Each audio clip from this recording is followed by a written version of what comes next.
এদিকে এভারকেয়ার হাসপাতালের সিসিইউতে চিকিৎসাধীন রয়েছেন বিএনপি চেয়ারপারসন বেগম খালেদা জিয়া। সেখানে এ সংক্রান্ত খবর সংগ্রহ করছেন সহকর্মী অনুপ পিয়াল।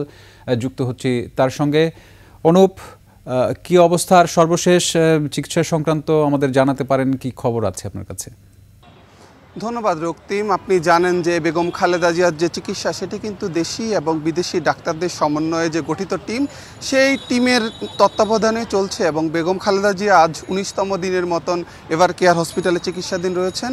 কিডনি এবং লিভারজনিত সমস্যার কারণে যদি এই হসপিটালে তিনি এসেছিলেন, পরে তার অবস্থা যখন অনেকটাই অবনতির দিকে শারীরিক অবস্থা যাচ্ছিল, তখন তাকে আইসিইউতে যে প্রেরণ করা হয়। এবং কালকে আমাদের সাথে ডক্টর এজেডএম জাহিদ হোসেন জানিয়েছেন যে বেগম খালেদা জিয়া আইসিইউতে চিকিৎসা নিচ্ছেন এবং তিনি কিন্তু রেসপন্স করছেন, অর্থাৎ তিনি মেডিসিন এবং যে থেরাপিগুলো রয়েছে সেগুলোর প্রতি কিন্তু তিনি রেসপন্স করছেন এবং যে শারীরিক অবস্থা সেটি কিন্তু বলতে গেলে স্থিতিশীল, অর্থাৎ তেমন কোনো উন্নতির খবর কিন্তু পায়নি। এবং ডাক্তার এজেডএম জাহিদ হোসেন বলছেন যে বেগম জিয়ার শারীরিক অবস্থা বা জীবন কিন্তু সংকটাপন্ন।